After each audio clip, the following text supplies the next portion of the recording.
faslun summa ba'dal fatihati yuqra'u suratun aw ba'du suratin wa dzalika sunnatun law tarakahu sahhat salatuhu wa la yasjudu lisahwi wa sawa'un kanat as-salatu fardhatan aw nafilatan wa la yustahabbu qira'atu surati fi sholatil janazati ala asahhi wajhain li'annaha mabniyatun ala takhfif thumma huwa bil khiyari in sya'a qara'a suratan wa in sya'a qara'a ba'du suratin wa suratul qasiratu afdalu min qadriha min at-tawilah wa yustahabbu ay yaqra'a surata ala tertibil mushaf fa yaqra'u bisaniyati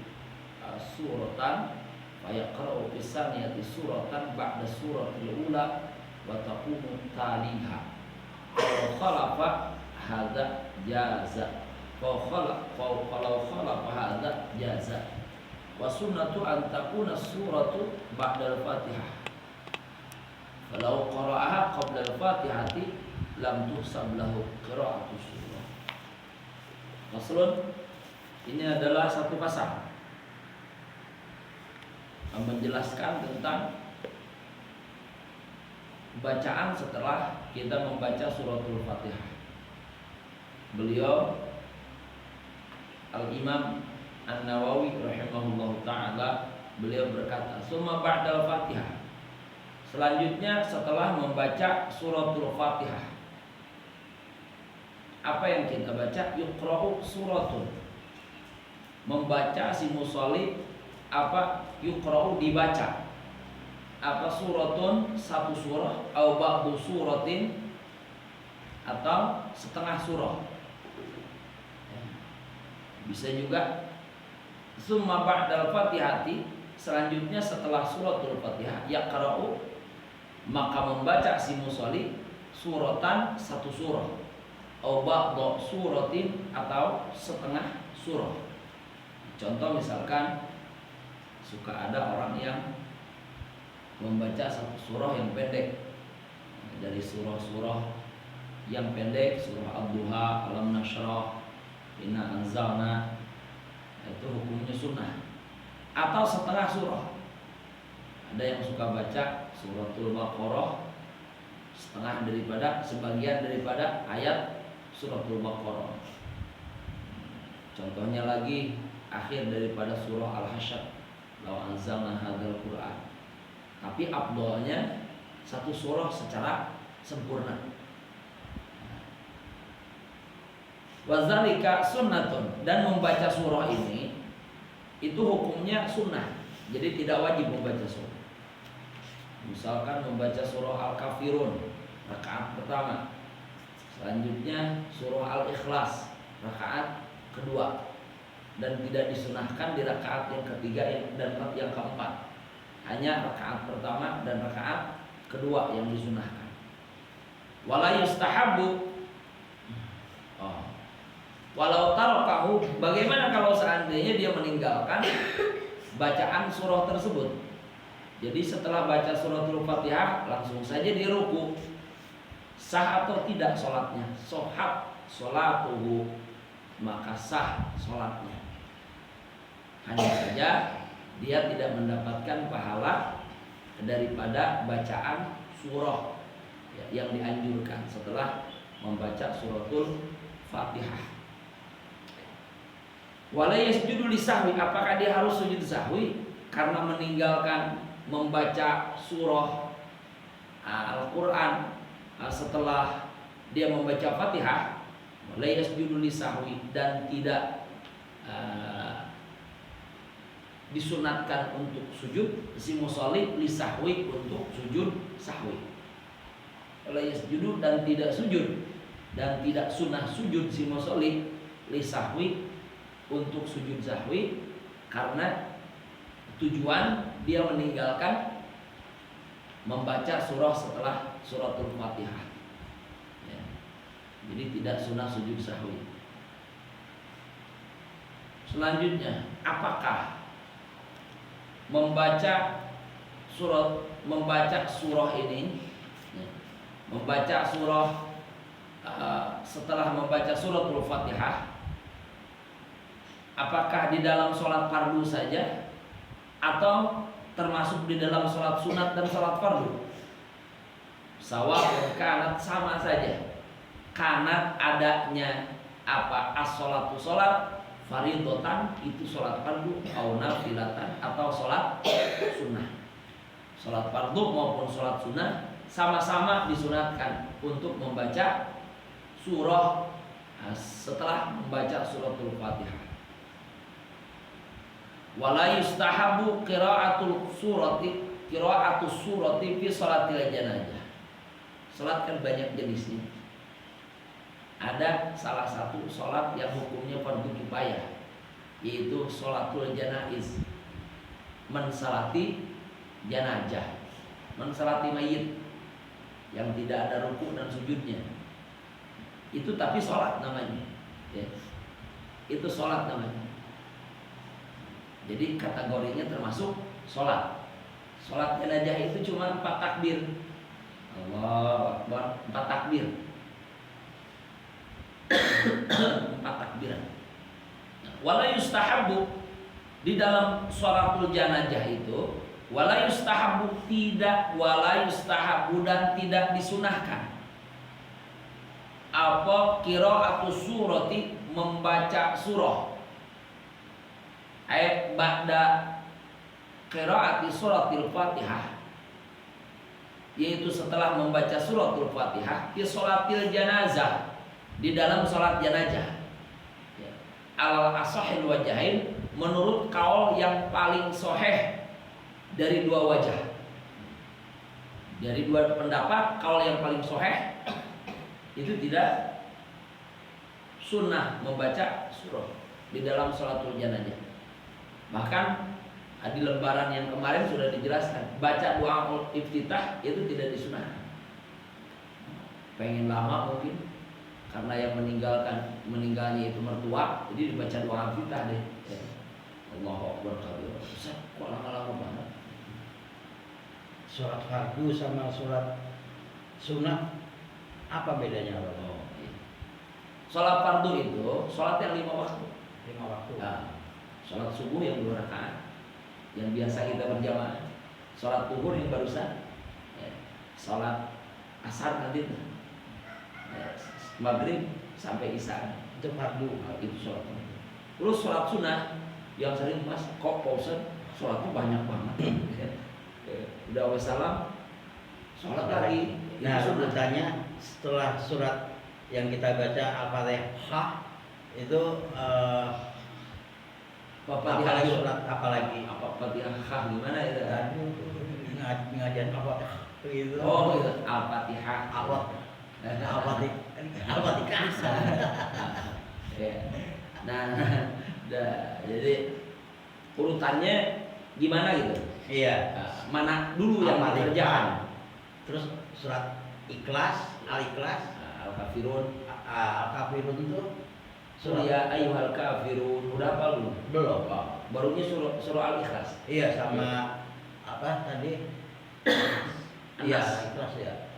Al-Ikhlas sama Al-Fatihah. Iya.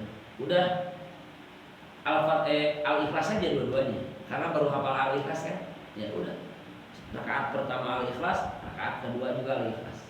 Bagi orang yang sudah bisa surah yang lain, dia udah bisa surah Al-Kafirun, dia sudah bisa surah Al-Ma'un dan surah-surah yang lain, itu hukumnya makruh diulang-ulang.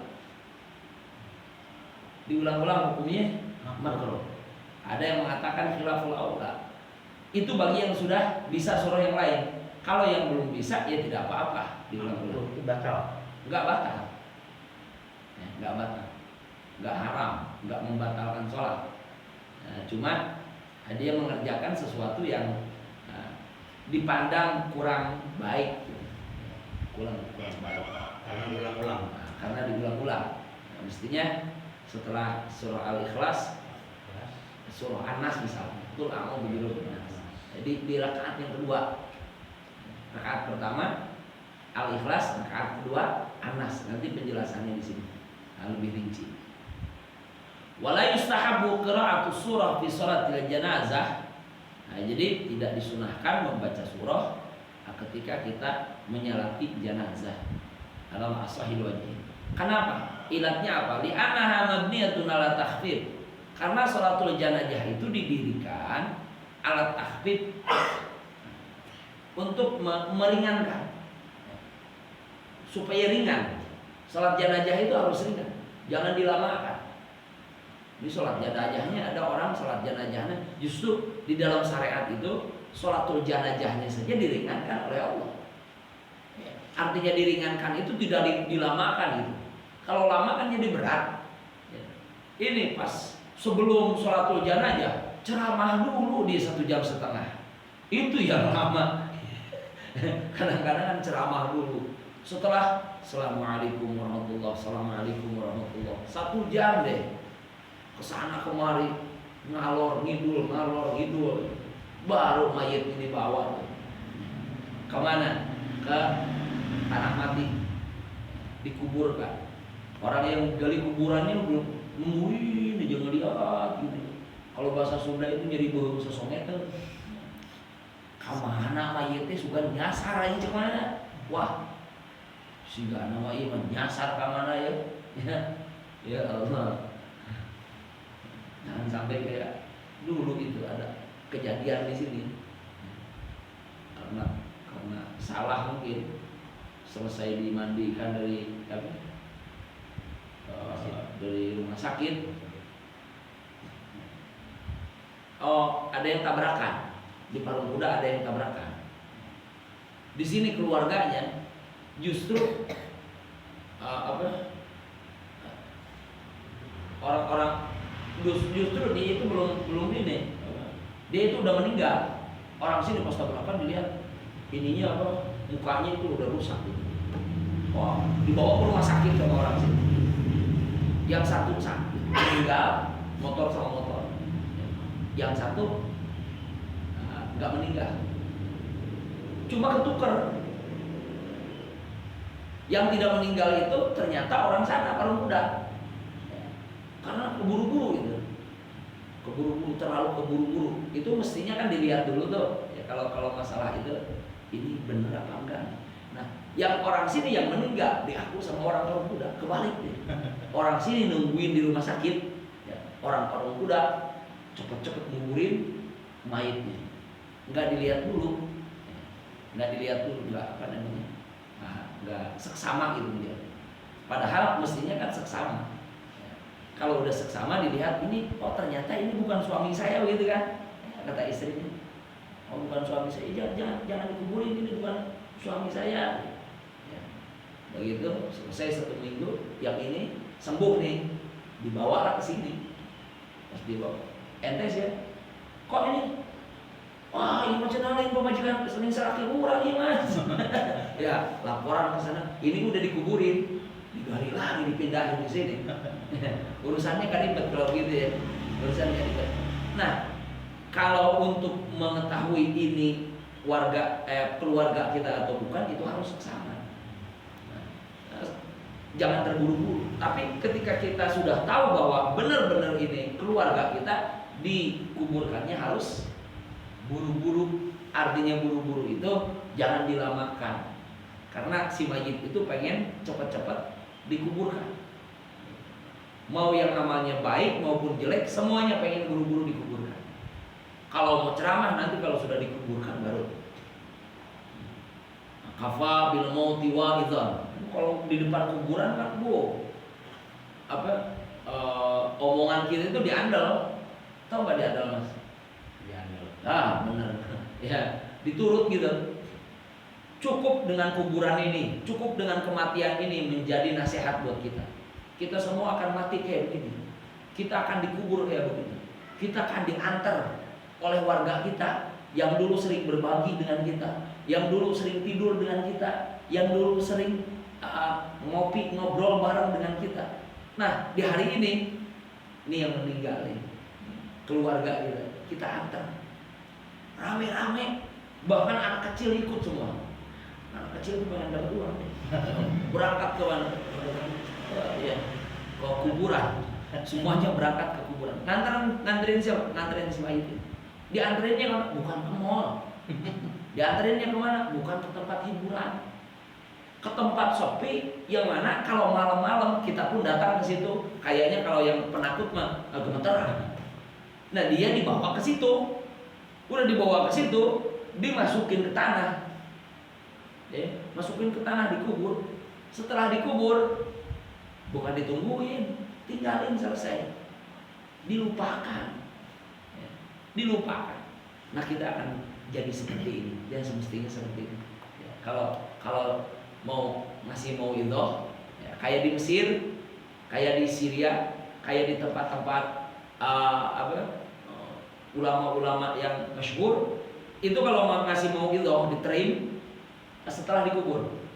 Oh, dia keluarganya kumpul kan semua, ulamanya berdiri begitu. Sunahnya seperti itu.